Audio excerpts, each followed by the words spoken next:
The Mary Ann Mason Lecture is a series that honors Mary Ann's many contributions to the Berkeley community as a scholar, a teacher, colleague, and the first woman dean of the graduate division.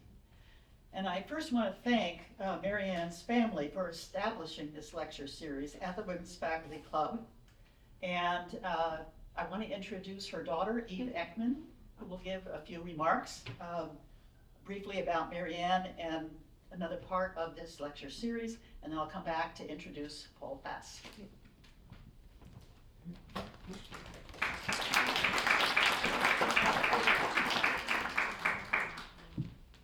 Thank you so much for the introduction, and thank you, Paula, especially for helping organize, and Christina for supporting Women's Faculty Club. It's such a delight to be here with you all. It was a place I loved coming with my mom because she loved being here, and I can still feel her laughter here. You know, just the delight of being here and connecting, and as so many of you in the room know, that kind of delight is needed in scholarship. It's hard work, and you know, one thing I think about this lecture series and the opportunity to highlight the scholarship of someone doing work in these areas around women and children and history is we need community, we need connection, and we need places of support just like this. And this is often said, but I really believe it. We need that now more than ever. This kind of scholarship is under threat, as we know. So it feels so poignant and meaningful to be here with you all. And I know my mom would love to be here, making sure we are all together, having joy in the fight to keep what really matters at the top of our agenda and also at the top of our minds. So it's just wonderful to be here, and I'll say just a couple words about my mom. I know many of you know her, but yeah, what an incredible human being who really was driven by an aspiration to kind of push the limits of her own potential. All the way from her humble beginnings in Minnesota when she blew through the test scores of her city and then of the state. And, you know, there was a kind of ethos in the family of, you know, only fancy girls go to college. And yet, there she went, right? And continuing her scholarship despite, you know, there not being an expectation for her to go much further when she started family. And then how wonderful that she turned her bright mind to help other women who also were interested in scholarship, not only in her research, but of course in the policies that she helped support throughout the UC campus. And for us, for my dad, my brother, and I to support this lecture series and to also support Suzanne Winters, who I'll introduce in a moment, a student who is doing work in this area. It's such a delight, such a delight. And I just really want to also thank many of you in this room on whose shoulders I stand very much as a woman interested in academic ideas and scholarship and research. I know what it takes to have made it here from knowing my mom's life story, and I just appreciate all the work of so many of you in this room. So thank you so much. And now I'd like to take a moment to just introduce Suzanne Winters. Hi, Suzanne. So great to have you here. So glad you could make it. Yeah. And I'm going to hear just a little bit about your work, so, you know, blush as much as you want, no problem. Your dissertation title, The Hospital Responded Well to All These Calamities. So, Hospitals, Women's Collectives, and Professional Emancipation in the American West, 1848 to 1920. And this dissertation examines how women's collectives during the first women's rights movement envisioned and implemented hospital solutions to health crises in their cities. As a regional contribution to the historiography of American medicine, this research is the first survey of successful women-founded institutions in the American West. So we hope to hear more about this in the reception after, but congratulations. Really look forward to hearing more about your work. And thank you, everyone, so much.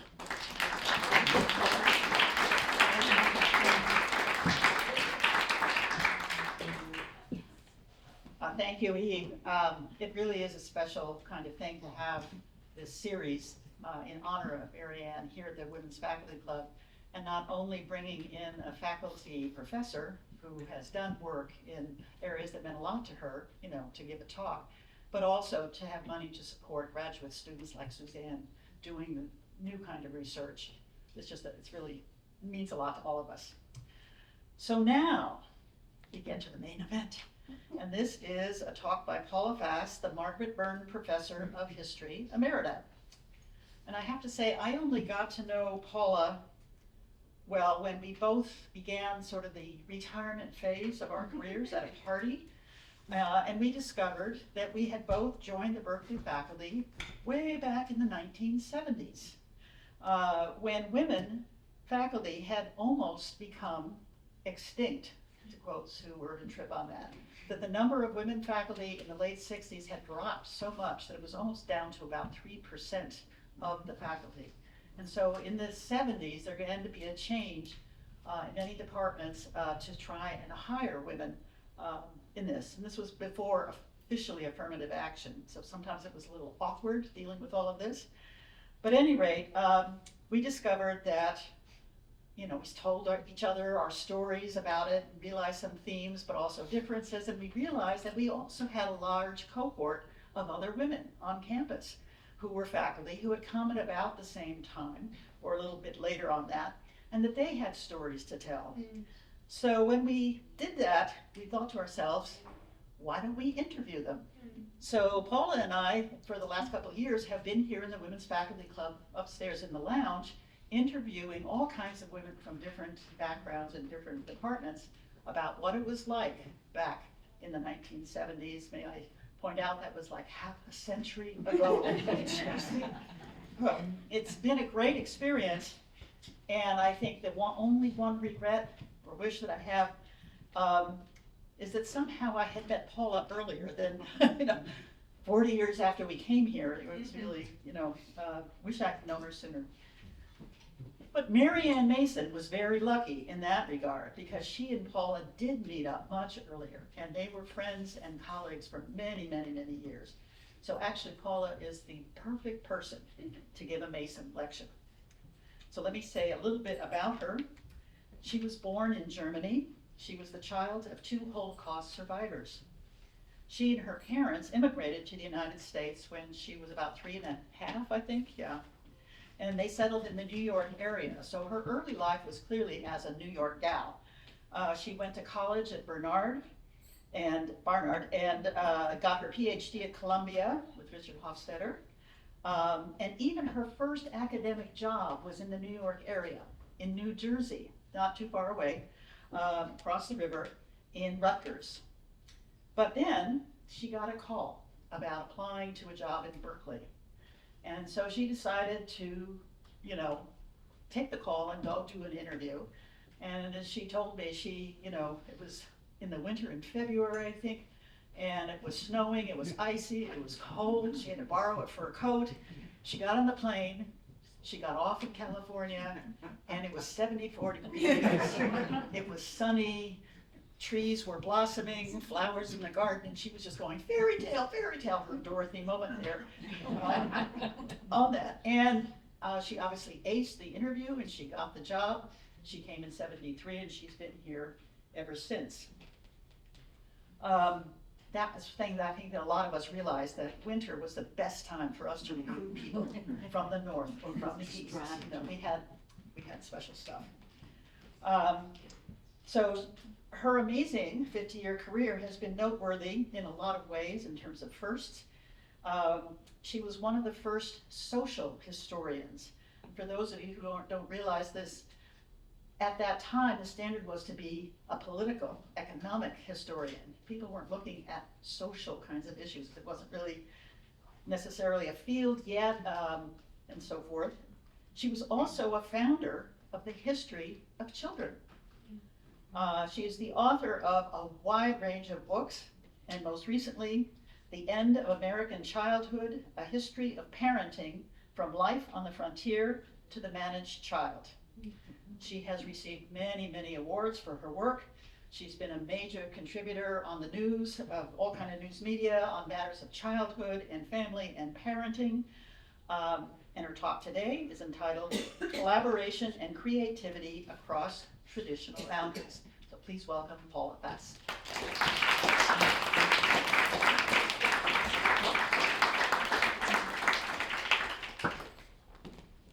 Thank you, Christina, and thank you for so many familiar faces.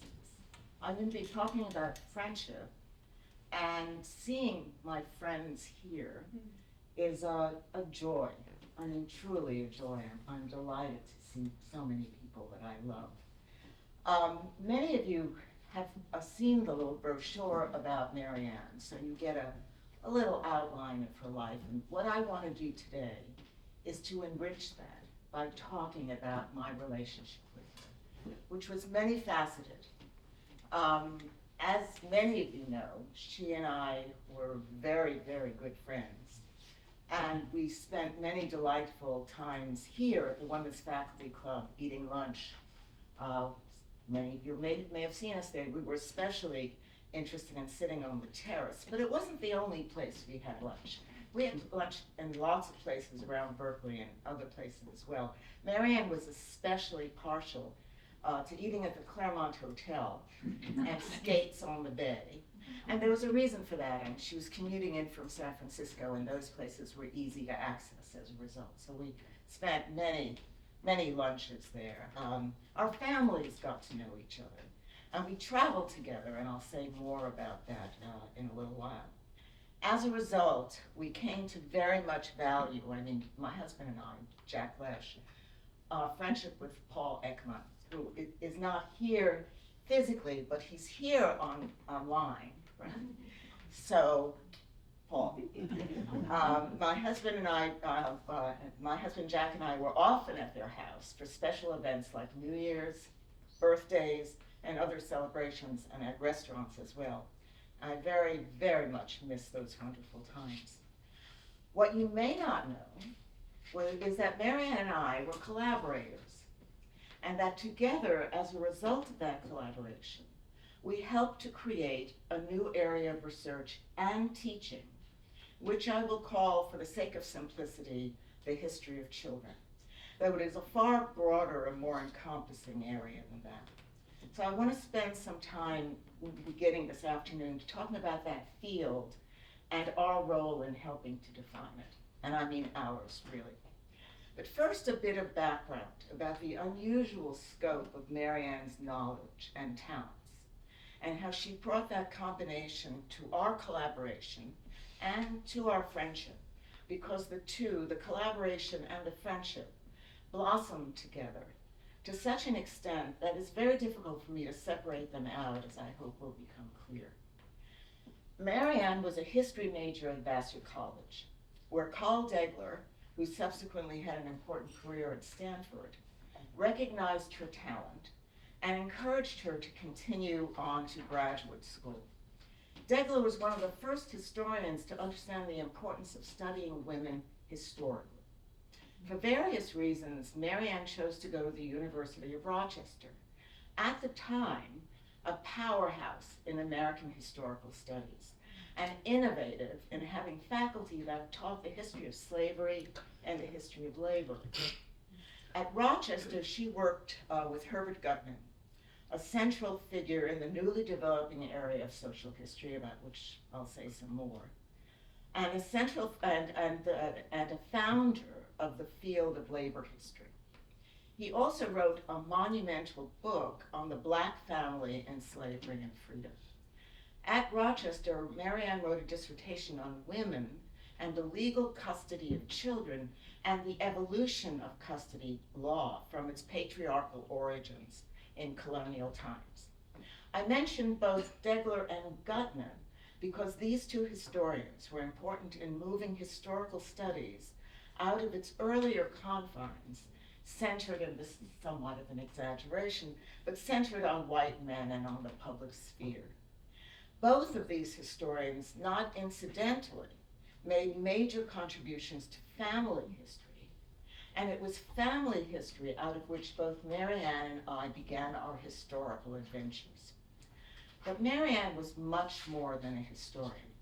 When she came to the Bay Area to live, she enrolled in law school at Hastings College of Law and became deeply versed in family law and the law of custody and divorce.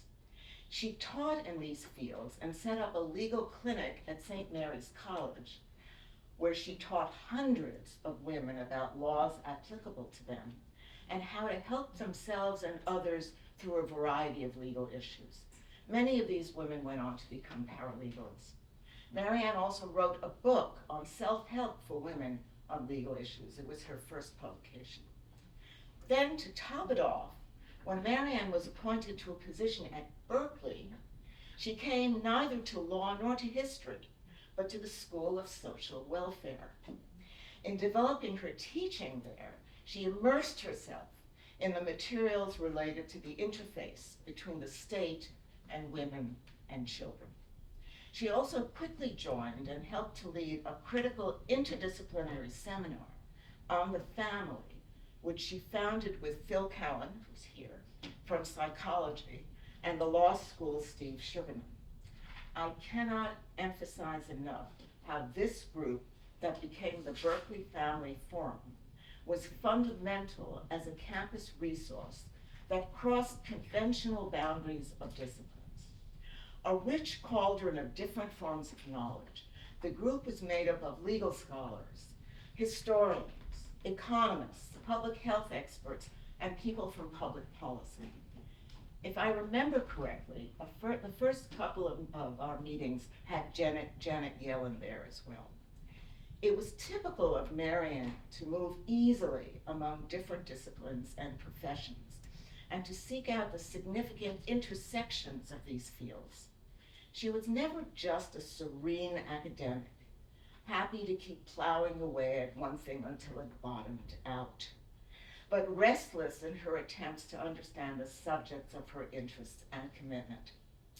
It was in this vital space, the Berkeley Family Forum, where our paths began to intersect. I was a more plain vanilla historian than Marianne, although my own training and interest threw a thick ribbon of fudge through the vanilla. I had long looked to other fields for inspiration and guidance in my work, especially sociology and psychology, particularly psychoanalysis, as well as American literature. Like my mentors, Richard Hofstadter and David Rothman, I also sought out theoretical perspectives and unusual angles from which I could better understand the American experience. My personal experience as an immigrant refugee gave me an oblique angle on American culture and on my studies. My interests, like Marianne's in family history, first developed in graduate school. At Columbia, I became part of the burgeoning growth of social history as a then new and exciting form of inquiry. In very important ways, the late 1960s and 1970s saw the flowering of new subjects for investigation and a breaking down of previous boundaries and confines. We had begun to look seriously at African Americans, women, workers, and immigrants. History was becoming more open and more engaged with contemporary matters, and historians were pushing hard beyond previous boundaries.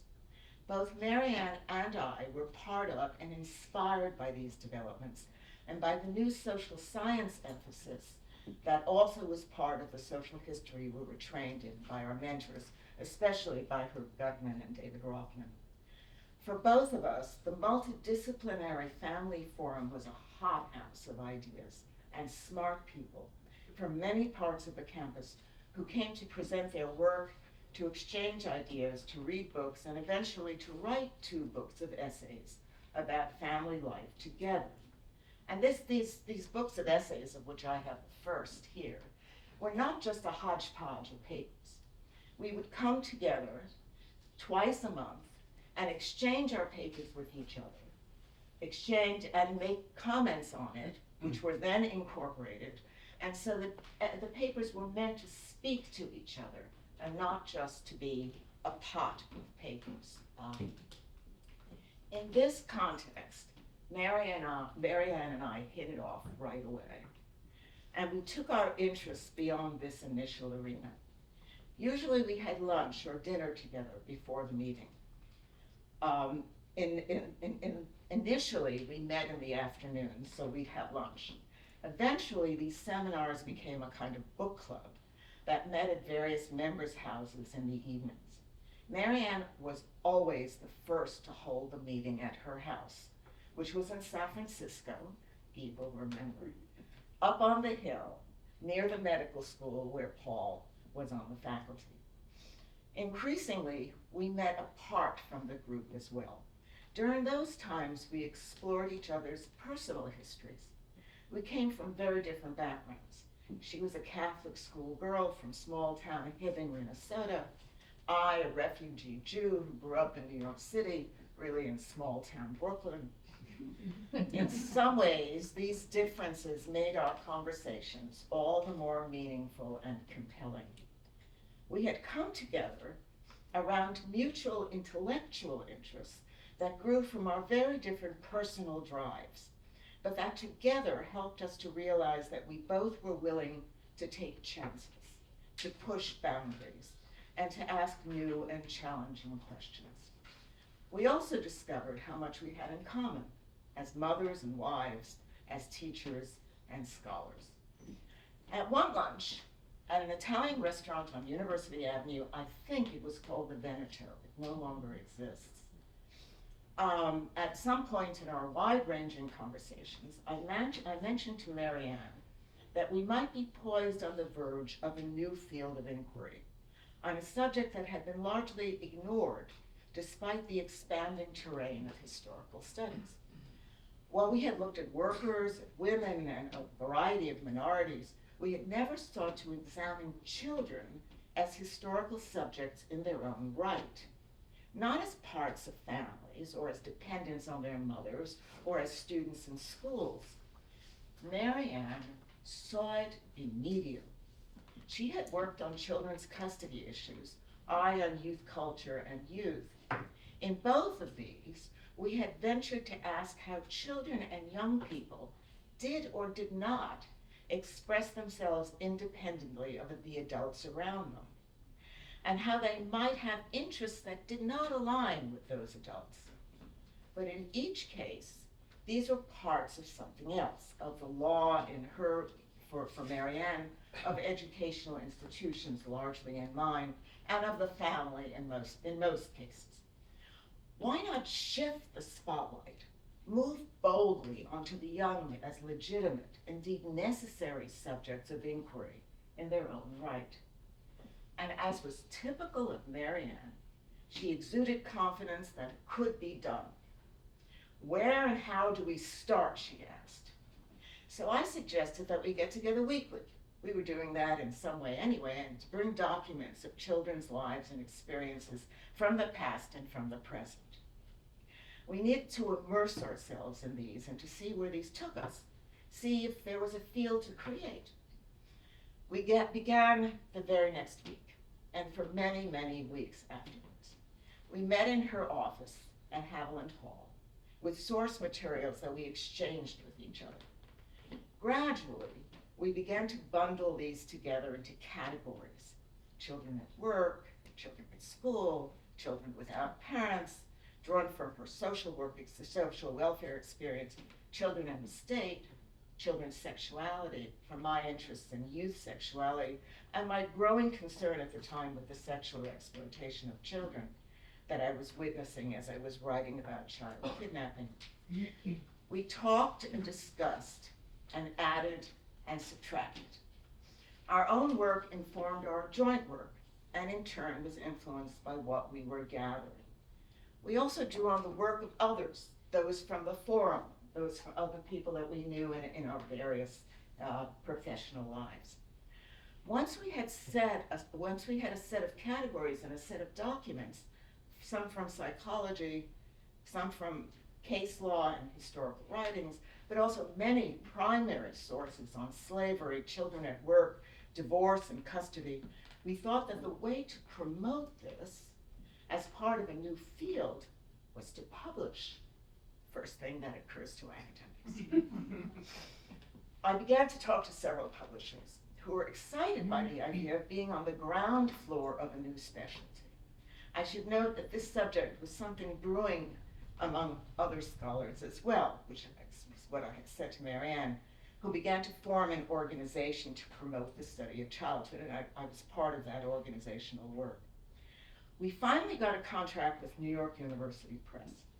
At the time, NYU Press was not yet well known, or well-defined as a publisher, and therefore they were interested in promoting new areas of inquiry and scholarship and setting down a marker. At the same time, Marianne, always alert to new university initiatives, sent me an email detailing a new kind of course being sponsored by the university with funding from the Hewlett Foundation. The new courses were to be taught by 2 instructors from different fields or divisions of the university. What serendipity! Like so much else in our lives, Berkeley had come with an invitation which we could not pass up, just as I couldn't pass up the invitation that Christina mentioned. Once we received approval for the course and $10,000 to proceed, we decided to use our new set of sources as the main text for this undergraduate class, to try them out on our undergraduate students. After all, at the university, we're always told that our cutting edge research should inform the teaching that we do. Well, that's precisely what we decided to do. As we set about organizing our first lectures, we decided that each of us would teach every other class. We taught twice a week. I would emphasize history, Marianne would examine the legal frameworks of the time. She was especially interested in areas affecting women and children in matters of custody, as children as court witnesses. My interests were in institutions like schools, parenting, and sexuality. The lectures did not always address each other, but we made it work. We were always in the class of the other person's lecture, and the students loved it. We had excellent TAs from both social welfare and from history. These graduate students, of course, became part of the new field of inquiry. We learned how to adapt our book materials for teaching and began to change the book in that light. The course grew in size over time. Once Marianne became dean of the graduate school, I took over the course by myself, but it was no longer as much fun. But it did become a regular part of my teaching schedule. This book and our course together were far and away the most important aspects of our collaboration. But it was neither all roses nor the only time we collaborated. The year the book went to press, Marianne, Paul, and Eve were on a sabbatical in London. Marianne never passed up an opportunity to travel. So I was left to supervise the editing of the binding, to correct the page proofs, to create an index, a daunting task for what had grown by that time to be a book of 750 pages. So large that Nico Fund, our editor at NYU, feared he would not be able to have it bound. It was much bigger and also much more expensive than he had bargained for. Anyone who has been through this grueling process of book production knows that it is a beast. It is especially difficult when you're trying to bring together so many different kinds of sources and pieces. And there was Marianne enjoying London. Luckily, the Hewlett Foundation grant had provided some funds for a research assistant who took the index off my hands. I was resentful and unhappy. I tried to hide my unhappiness in my emails from Marianne, though I suspect some of it leaked through. When the book came out in the year 2000, it was the first book of its kind. And while subsequently others have been published covering this or that aspect of the subject, no one has yet tried to encompass it as a whole, as Marianne and I, coming with our different sets of expertise and our naivete, did. Today would be likely foolhardy to try it, since the field has grown, and there would simply be too much to cover. The book grew from our interests and in the light of our experiences, but it has become more than that. In 2024, almost a quarter century after its initial publication, I received an email from a sociology professor at a small college who thanked me for producing this volume around which she had created a new course on the sociology of childhood. She said that she could not have done it without Marianne and my book. Unfortunately, Marianne was no longer alive to get the pleasure of this knowledge, but it gave me a sense that the book we created has made a difference. If you're out there, Marianne, I hope you know it too. I would like to conclude by talking a little bit about how Marianne and my friendship affected other aspects of our professional lives, and how our friendship kept growing out of our professional engagements. We were always looking out for each other. When I was invited to go to the University of Toulouse to talk about families in the United States and to bring along my équipe, what the French call their team, I of course asked Marianne. My team also included Joan Hollander from the Berkeley Family Forum in the law school. Is she here? Marianne not only came and talked brilliantly about step-parents and the law in the United States, but did so mostly in French. Marianne was always ready for a challenge, and she met it face to face. During our travels, Marianne and I learned more about each other and came to care more and more about each other. We also learned about each other's tastes as we shopped together in Toulouse and bought the same orange silk jacket. Funded by the France Berkeley Fund, our expedition to Toulouse was reciprocated the year later by the Toulouse équipe, who came to Berkeley. Berkeley then had lots of good restaurants, if only that were true now. So we were not embarrassed to bring the French to our town. Of course, we could not equal what Toulouse offered, especially since our host, Agnès Fine, had a small chateau in the Pyrenees, in her husband's family for generations, where she threw the most extraordinary lunch with their own wines and cheeses. An inveterate traveler, Marianne had been to almost every continent except South America. So when she got an invitation to speak at a conference in Santiago, Chile, she jumped at the opportunity. By the way, she suggested to the organizer and to the host, how about a talk by my colleague, Paula Fass? So we both went. We also brought our daughters, Eve and Bibi. Both of them had just graduated from college. We and they, I think, had a great time exploring parts of Chile, meeting colleagues from the university, and drinking Chilean wine. I no longer remember what the conference was about, but I remember that Marianne gave a great lecture on women's rights without a single note or note card. Traveling together helped us to see our own work in a much larger context.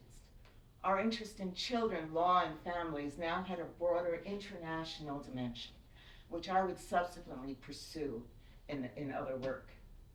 After Marianne became the dean of the graduate school, her time was very much taken up with university matters and with many meetings and travels that involved.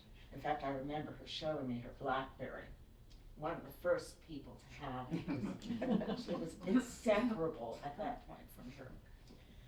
We had less time together, but we still met for lunch whenever we could. And Marianne still had the energy to undertake other projects, often the result of collaborations. One of these was with her daughter Eve, and one with her son Tom. The wide array of her writings on women and children are now well known, especially the book that she wrote on the impact of having children on women's careers. That has become a really significant contribution to the field.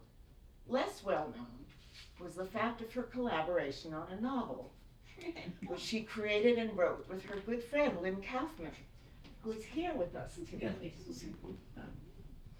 The book went under only Lynn's name, if I remember correctly, for reasons that we can discuss at the reception. When I went to the Stanford Center for the Advanced Study in Behavioral Sciences in 2008, and I organized a conference on children after 1945, I asked Marianne to join us both at the conference and as part of the book that grew from the event. She could always find a little time to do something new and different. Always. And of course, when Marianne was asked to join the campaign for the Women's Faculty Club 100-year anniversary, she suggested that I too be appointed and join the endeavor, which I did. Our sites, no matter how far they wandered, always contained room for each other. Wherever we went, we had great food, great conversation, great times.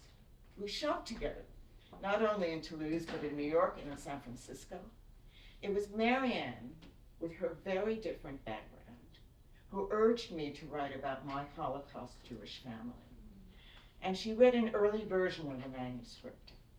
She understood how we have each been formed out of our pasts to come together to help birth a new field and together to make a perfect friendship. I do not say that this is possible for every collegial relationship. Marianne had an enormous gift, both to give of herself and to reach out to people, to know and like them for who they were and to encourage their growth. She and I spent about 25 years growing together. It was Freud who taught us that our lives are fulfilled through love and work. Let us amend that to read love, work, and friendship.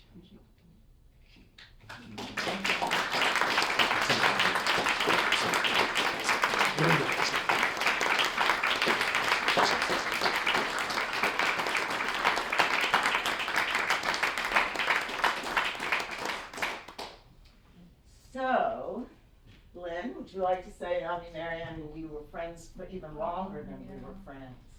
Well, I'll finish up a little bit about the book, now that I think it's okay, Marianne kept you quiet. We somehow found time, we met through Paul Ekman, Marianne's husband, and then I co-opted Marianne, and she became my very best friend. I kept Paul, but ours was very close. And we somehow, one year, had some free time. I was at Berkeley too, with continuing ed. And we said, okay, it was her idea, I'm sure, because I am a writer, novelist, playwright. So let's write a novel together. Okay, I've not done that, but let's try it. So we came up with an idea of 4 women who knew each other through their family, kids, going to Inverness. Turns out they had, actually Marianne had, and Paul, a house in Inverness. These 4 women go up for a weekend of R&R, which we have done. Marianne, as you know, loved to host these things. But then imagination took off. And so in our novel, we bring up a man who is give massages in the store. And we wind up killing him. Gotta buy the book to find out how. So we did this, and Marianne was the dean of, the faculty. Graduate faculty dean, which was a very distinguished And the position. first woman graduate. So she was a woman of many parts, and that part, our part, she didn't really want public. But okay, it's a fiction, it's a novel. No, my name is not going on the cover. I said, okay, it'll be mine. And I put my name, Wild Woman's Weekend, by Anne Kaufman. But inside, it was dedicated to Marianne Mason, without whose presence this never would have happened. And the PS is when we actually got the book published and it was out there, then Marianne decided to have a party. And many of you may have been there. Remember? Well, I said, I thought you were ashamed to come. No. So anyway, I too so cherish, and I know that you're so important to her, Paula. So, yeah, thank you. Great, great.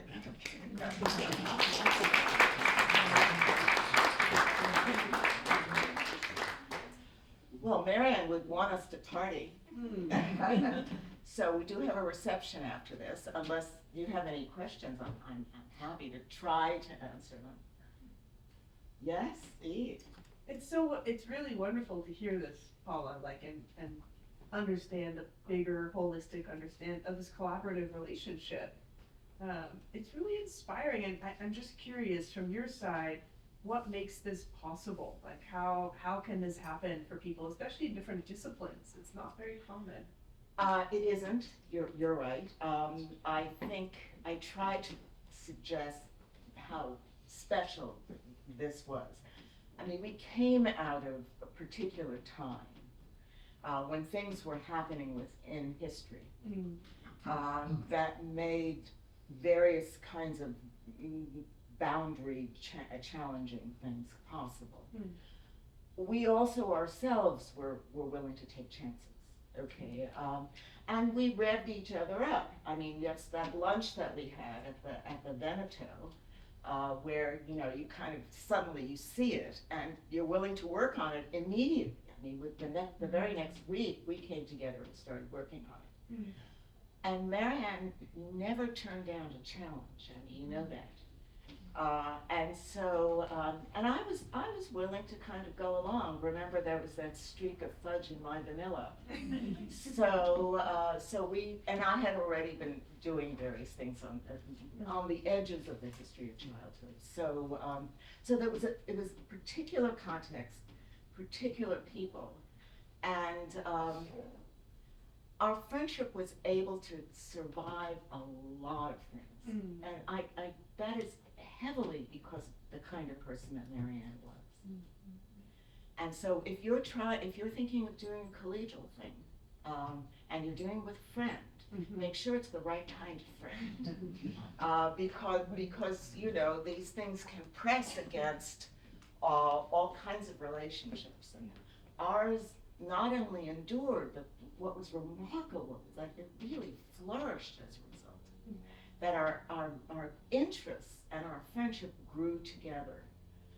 It was very special. It was very special. Yes. I just wanted to add to what was an absolutely wonderful presentation. I really loved it, Paula. But how important the time was, feminism, because I went for my first academic position in 1974 from Berkeley. I was a graduate student, went in 74 to Buffalo. And it was feminism, the consciousness of women in history and how they had been excluded, that made in Buffalo women, also very rare at the time, in different departments, in different disciplines, get together and start working together and began to teach together. I mean, I had a course with a feminist philosopher, a feminist art historian, and myself for literature. The three of us did a graduate course in postmodern art and literature that was so encompassing, and the students were so overwhelmed by having three different women from three different disciplines teaching. So just to bring in how important that period, the late 60s through the 70s was. I think that's true. But I have to say that I really got the better of the deal. You went from here to Buffalo?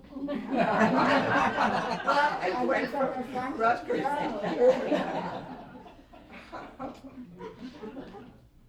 Somebody else? Yes? Thank you for a beautiful Oh, tribute. thank you. I mean, it was a delight to think through, although also somewhat painful. I want to know how she changed you and how you changed her. So, A psychologist would ask. I think I became more open, more willing. I was always willing to take chances, but drinking and eating and just enjoying yourself more, which was harder for me. And it may have been hard for her initially too, that Catholic school girl. didn't immediately emerge with other qualities. And I think that we allowed each other to open up. We really did discover how much we shared, despite those initial differences. And we shared the studies, and traveling together makes people come together very close. It's a extremely important experience that I actually discovered when I took my daughter traveling with me, both to Chile and to Toulouse and to other places as well. That you become dependent on each other, you learn about each other, and I think that was great. That was wonderful. Not sure I completely answered. Paula, I'm interested in the institutional support. You mentioned $10,000 from Bill and Hewlett. Laura. No, Hewlett. Do they continue to sponsor? Did they evaluate? Oh yes, you must travel together as well. Alternate sources? Has university taken on this role, recognizing the success? It's a great question. I know that the France Berkeley Fund, which funded the Toulouse Exchange, still exists. And there are still things at Berkeley that encourage international collaborations. There's one with Norway. I think it's the Peter Satter Fellowship. I'm not sure that the Hewlett Foundation money still exists to create these kinds of courses. There are other kinds of courses that are now being encouraged on the Berkeley campus, but which are also boundary breaking. And there's a course on drugs, for example, which crosses boundaries. And there are new courses designed for freshmen that are supposed to bring together different courses around. So Berkeley does generate a variety of occasions and possibilities. And so I think to add to the idea of the time and the people, the institution also matters a great deal. I think that's really what you're getting at. And Berkeley was the kind of institution where you could organize across disciplines as we did. That was a tremendous experience. I mean, Phil and Carolyn are here from the Berkeley Family Forum. That was just an enormous, and it lasted. It went on for 25 years. Still going. And it's still, well, as a book club, it's still going as a book club. I mean, there was so many smart people who liked each other. That's not always true in departments. So, I mean, we really liked each other, and we kept going at it because we liked each other and we were learning from each other. And so Berkeley has a kind of resource that was not funded by anyone. It was just something we thought was important to do. And I think that was a setting where Marianne and I not only got to know each other, but where we did then have lunches together and dinners together apart from that. Yeah. That was a very important foundational kind of thing. There was another book. I didn't bring the other book, but there's a follow-up on this one, which I highly recommend. This one is now what was it, 1991? And Phil Cowan also had created something before that, to which I had also been invited on The Family, which also produced a book. That was from IHT. Yes. That was specifically from the institute. Yeah. So that which also crosses boundaries somewhat, but it's really a psychology institute. Right. Anything else? Yes. Hi. Hi. I'd like to bring up a kind of synchronicity between you, me, and my experience at Berkeley as a mentee of Natalie Zeman Davis, and what Claire was speaking to about what the times were in terms of what Margaret Mitchell called Women the Longest Revolution. And working with Natalie here in '72, when she created the first course in women's history that was multidisciplinary. And I happened to be writing a piece on that and the convergences between her and me in terms of well, a 20-year difference in age, but very much converging in previous experiences, and then how she fit in with the history of the history department that was just right for having someone like her here, and the impact she had on the field of women's history and on the larger field of history. Now, she wasn't hired as a women's historian, she was hired as an early modernist. No, not at all, but she came here having taught one with Jill Kerr-Conway at Toronto that was American and European history. But here, she just did society and the sexes in early modern Europe. And I think her collaboration with other scholars here at that time parallels what you were doing. But I don't think she was here long enough to create the amazing things that you and Mary Ann Well, helped. thank you, although she was here long enough to be very encouraging to me. Yes. Natalie Davis just died this past year. Yes. Anybody else? Well, then let's make merry.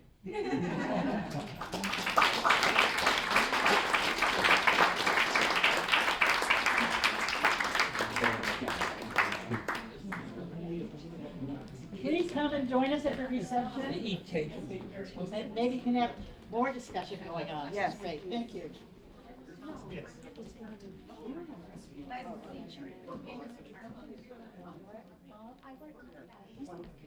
Oh, gosh.